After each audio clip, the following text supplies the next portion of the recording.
Hi everyone, I'm sitting here with Ian Craig, functional sports nutritionist and editor of Total Sports Nutrition magazine, and Functional Sports Nutrition. So I brought him in today because I believe in what he does in his nutrition, and I'm going to ask him a few questions to help all of you out there to live a healthy lifestyle, hopefully every day of your life. So first question, Ian, welcome by the way. Thank you. I'd like to know what you think as a nutritionist about calorie counting. Oh, the big C word. Yeah, calories are a very overused concept. They've been relied upon way too much for way too long, and we now understand that one calorie does not equal another calorie. So I'll give you one example to probably hopefully blow this one out. If you have a glass of Coca-Cola and a glass of freshly squeezed beetroot, carrot and ginger juice, my favourite. So get the right amount so they have the same amount of calories. What effect does one have on the body compared to another? It's as simple as that. You can't say, well, it's got the same amount of calories. One is obviously healthier than the other. Yes. And the effect this has on the body will actually be to help things like detoxification, healthy digestion, healthy immune system. Whereas the Coke, well, it's actually called an anti-nutrient because the body has to use all these facilities that the beetroot juice supplies to actually get rid of it through the body. Yes. So you can end up putting fat on by making all these systems sluggish. Okay, by and so eating inappropriate calories. yes, and I can imagine that you're sitting at home thinking, but I drink Diet Coke, so that must be better. So what would you say to that person? Okay, so Diet Coke has 0 calories, great, but try putting your dirty coin into some Diet Coke or Coke Zero or Pepsi or whatever. Your body actually has to deal with that acidity and chemicals. Yeah, so what you're saying is it's really more about the quality of the food that you're taking in. Yeah, absolutely. Good. Quality way ahead of quality, quantity. Yeah. All right, so we'll move on to the next topic, which is about eating fats. And I think in my practice as a personal trainer, people still struggle with the notion of eating fats. If I suggest to someone to eat an avocado, they say, oh, I couldn't possibly eat that. That's got too much fat in it. So I'm wondering if today you can explain what a good source of fat is and why that's important to the body. Okay. My belief around fat is that any fat that is not man-made is a good source of fat. It's good, that's good. Simple as that. And we know about saturated fat and unsaturated fat, but if you have an unsaturated fat that's man-made, for example, margarine. Yes. Or these, the vegetable oil you find in the supermarket that's got this light opaque colour in a plastic bottle with a 3-year shelf life. It's not good for you. It's actually, they use bleach and deodorizers to actually synthesize this oil. So it's kind of as good as the stuff you put in your car. Whereas something that comes out of an animal or a vegetable or whatever source that's from the ground or from a tree, it's potentially good for you. Some people get on better with a low-fat diet. That's true. Other people are better on change that. Some people get on better on a low-saturated fat diet. Other people better on a more focused on unsaturated fat. Yeah. So you have to be aware of that. If you find it difficult to digest a baked steak, then you wouldn't want to be eating a high-fat diet. Yeah. Good sources, just anything that's nice, clean, organic fat, through meat. Avocados are great, coconuts, wonderful.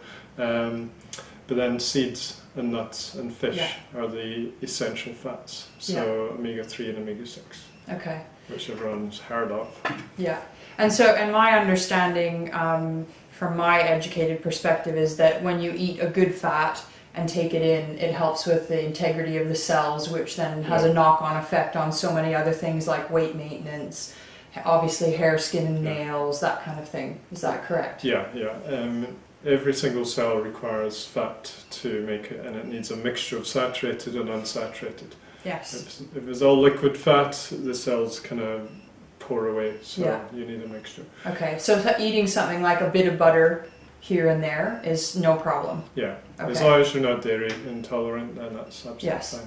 So I think what Ian's trying to point out here too is that this is obviously a big area, and if you have any digestive issues that you know about or you're struggling with something, it would be a very good thing for you to go and find a qualified nutritionist in your area.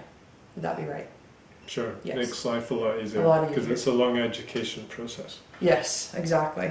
Okay, well let's move on to one of my favorite questions on our list today, and that is, what 5 foods would you recommend people eat regularly for good health?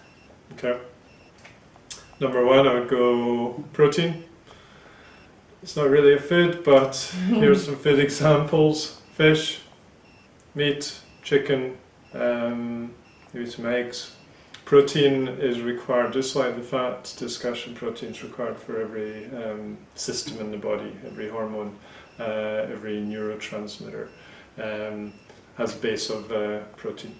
So yeah, some fish, meat, eggs. And so for a vegetarian who might be watching, what would you suggest for their protein source? Vegetarian will be able to cope with eggs and dairy. Yeah. A vegan, then you're limited to being very clever about protein source, and you need legumes and whole grains. Okay. Both of them, those are partial proteins that need to be combined. Okay. So that'd be one. Secondly, superfoods. Okay. Superfoods, can be anything, but I like to think they're really packed fruit and vegetables. Nutrient rich. Packed fruit and veg. So examples might be broccoli, or it could be blueberries, and it tends to be ones deep in colour.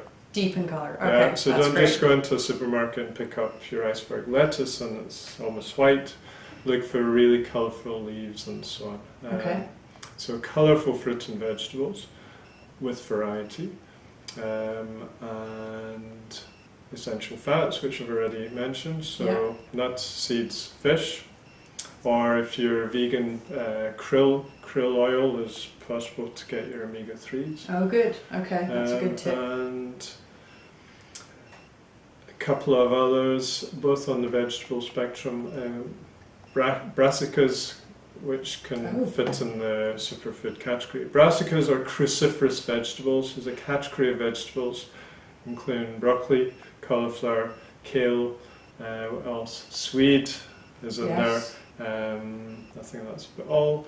And they have properties that are good for detoxification. Okay, great. Okay. And lastly, sulfur-rich vegetables. And so what are examples of sulfur-rich vegetables? So we've got onions, garlic, yes. leeks, and things like shallots, related families. Yeah. And again, sulfur is good for detoxification, very essential, but it's also a building block in the body. Okay. So even your joints require sulfur in a large quantity to be produced. Yeah. The lining of your gut requires sulfur for. Okay. Those are all really important things. And actually, all the examples Ian has given, the examples you've given of these 5 top foods, if you combine those, they can be really interesting meals, can't they? Oh, yeah. With great tastes and textures and... Case of being creative. Yes. But you don't need to be too creative. Some people require simplicity, and some people require just, it has to be interesting. Okay. So yeah, it could just be some grilled fish with a little bit of squeeze of lemon juice and some sautéed or steamed, stir-fried broccoli, spinach, green beans, that sort of thing. Or you can make a lavish affair.